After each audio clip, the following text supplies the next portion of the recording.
Hello दोस्तों, आपका free MP study channel पर स्वागत है। इस वीडियो में हम लेकर आए हैं कक्षा 9वीं का जो आपका विज्ञान विषय का पेपर होने वाला है त्रैमासिक, उसका यहाँ पर पूरा हल लेकर आ चुका हूँ। ठीक है, तो यहाँ पर आप देख पा रहे हैं सही विकल्प के हल है। ठीक है, तो यहाँ पर देख पा रहे हैं सही विकल्प के आंसर लिख दिए गए हैं, जिसकी यहाँ पर आप देख पा रहे हैं ये सभी सही विकल्प हैं आपके, और इनके आंसर नीचे लिखे हुए हैं। ठीक है, तो इनके लिए आपको ध्यान से देखना है और याद करके जाना है, क्योंकि यह पेपर आपकी परीक्षा में आने के चांस बनाता है। ठीक है, फिर इसके बाद घर्षण बल सदैव वस्तु की गति खालिस्तान होती है। ठीक है, तो प्रतिरोध करता है। फिर इसके बाद त्वरण का ऐसा ही मात्रक m(s)-2 होता है। फिर है 5वें में समसूत्री विभाजन में एक पैतृक कोशिका से कितनी संतति कोशिका बनती हैं, तो 2 सभी के आंसर लिखे हुए हैं। शुष्क वर्ग क्या होता है, ठोस कार्बन डाइऑक्साइड होती है। फिर तापमान बढ़ जाने पर पदार्थ के अणुओं की गति पर क्या प्रभाव पड़ेगा, तो बढ़ जाएगी। ठीक है, वाहनों में ईंधन के रूप में कौन सी गैस का उपयोग होता है, तो हो जाएगा CNG। सभी को उत्तर लिखे हुए। फिर रिक्त स्थान आ जाती है, तो रिक्त स्थान में पहले में हो जाएगा परम शून्य ताप का मान कितना होता है, तो -273 डिग्री सेल्सियस होता है। ठीक है, फिर केंद्रक की खोज वैज्ञानिक खालिस्तान ने की थी, तो यहाँ पर उत्तर में आपके देखिए जो कलरफुल हैं ये आपका आंसर है। ठीक है, इनके लिए देखते जाना है, ये आपकी खालिस्तान के उत्तर रखे हुए हैं। फिर इसी तरह से क्या है, बल का ऐसा ही मात्रक न्यूटन है। किसी वस्तु का द्रव्यमान जड़त्व की माप होता है, तो इनके लिए अच्छे से तैयार कर लेना है, क्योंकि यह पेपर आपके आने का चांस बनाता है। तो इसके लिए तैयार जरूर करें, क्योंकि यही आपका इम्पोर्टेंट क्वेश्चन भी है और यही आपका फाइनल पेपर भी है। तो क्रोमोसोम, DNA तथा प्रोटीन। ठीक है, तो इस प्रकार से यहाँ पर खालिस्तान भरे गए हैं। वेग परिवर्तन की दर को खालिस्तान कहते हैं त्वरण है। ठीक है, यहाँ पर ये स्क्रीनशॉट डबल हो गई है। फिर आपका प्रश्न 7 है, मतलब खालिस्तान में संचरण तथा कार्य में समान कोशिकाओं का समूह खालिस्तान कहलाता, ऊतक कहलाता। ठीक है, उत्तर में आ जाएगा आपका ऊतक भर देते हैं। इसके बाद है प्रश्न 8, ऐसे विभोजतक ऊतक को जो शीर्ष में पाई जाती है खालिस्तान विभोजतक कहलाते हैं। ठीक है, तो क्या हो जाएगा यहाँ पर शीर्षस्थ। ठीक है, फिर आगे बढ़ते हुए देख रहे हैं यहाँ पर आपकी सही जोड़ियाँ पूछी गई हैं, तो सही जोड़ियाँ मिला दी गई हैं आपके लिए, जैसे कि दिखाई दे रही होंगी। ठीक है, तो यहाँ पर मैं फिर से ड्रॉ कर देता हूँ, ये आपकी इससे मैच हुई है C नंबर से।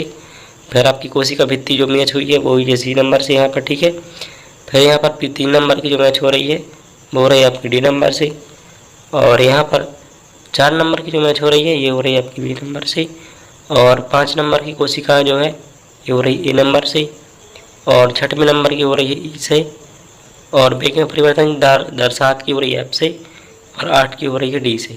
तो यहाँ पर ये देखिए सही जोड़ियाँ मिला दी गई हैं, बस आपके लिए देखना है और समझ कर जाना है।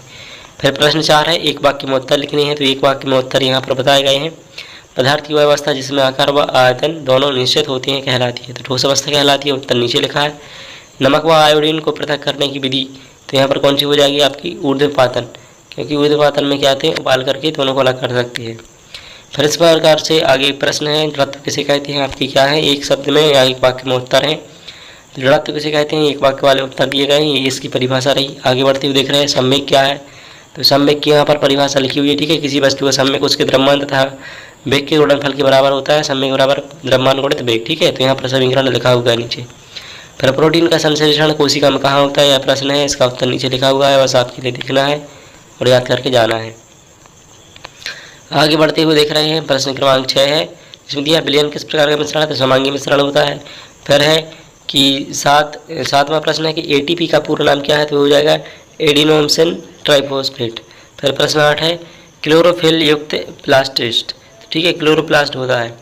इसके बाद आगे बढ़ते हैं, यहाँ पर आपके हो जाते हैं प्रश्न आंसर शुरू। यहाँ पर आपके 2 नंबर के प्रश्न दिए गए हैं। प्रश्न 5 है, भौतिक परिवर्तन किसे कहते हैं, एक उदाहरण लिखिए, तो देखिए यहाँ पर इसका उत्तर लिखा हुआ है, बस आपको इसको याद करके जाना है।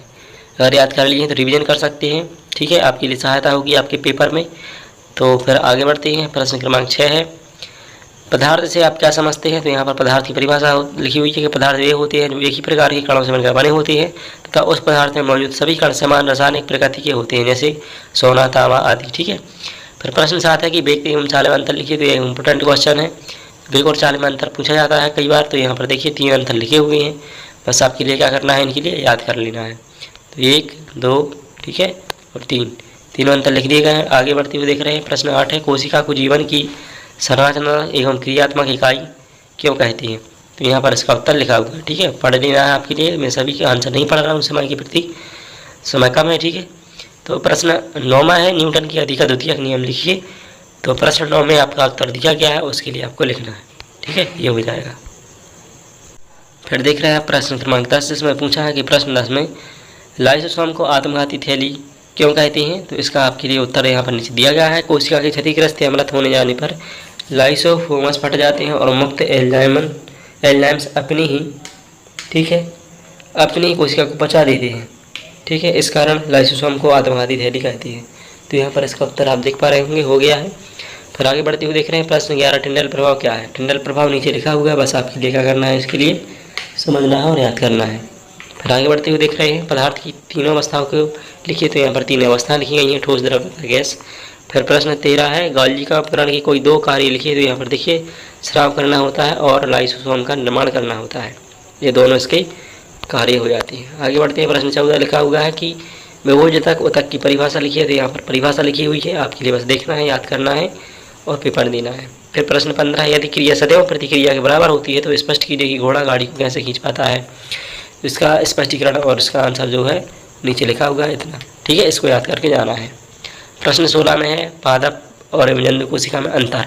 तो यहाँ पर ये अंतर भी पूछा जाता है, पादप कोशिका और जंतु कोशिका में अंतर, इसके लिए याद करना है। फिर आगे बढ़ते हुए देख रहे हैं मिश्रण एवं यौगिक में कोई 3 अंतर लिखिए। तो यहाँ पर मिश्रण और यौगिक में 3 अंतर पूछे गए, इनके लिए करेंगे आप। ठीक है, फिर आगे बढ़ते हुए देखेंगे यहाँ पर पूछा है समांगी एवं विषमांगी मिश्रण में अंतर लिखिए। तो यहाँ पर समांगी और विषमांगी मिश्रण दिए गए हैं। ठीक है, इनके अंतर लिखना है आपके इनके बीच में। फिर पादप कोशिका का स्वच्छ नामांकन चित्र बनाइए। तो यहाँ पर देखिए स्वच्छ और नामांकित चित्र बनाना है आपके लिए। अगर दिखाई नहीं दे रहा है तो आप अपनी पुस्तक में से देखकर समझकर इस चित्र को बनाना सीख सकते हैं। प्रश्न 19 हो गया है। प्रश्न 20 है गति का प्रथम समीकरण का निगमन करना है। ठीक है, तो यहाँ पर आप निगमन करेंगे, इस प्रकार से यहाँ पर निगमन दिया गया है।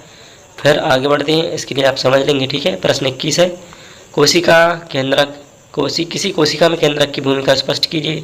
ठीक है, तो यहाँ पर आपके लिए ये दिखाया जा रहा है। ठीक है, स्पष्ट करना है। तो यहाँ पर आपने देखा, यहाँ पर कक्षा 9वीं के विज्ञान विषय का सभी प्रश्नों का हल आपके लिए दिया गया था, मतलब उत्तर दिए गए थे। तो बस अब इनके लिए याद करना है और परीक्षा में लिखना है। और आप हमारे चैनल पर नए हैं तो चैनल को सब्सक्राइब कर सकते हैं, बेल आइकन को प्रेस भी कर सकते हैं। मैं इस तरह की वीडियोस लाता रहता हूँ। Thanks for watching.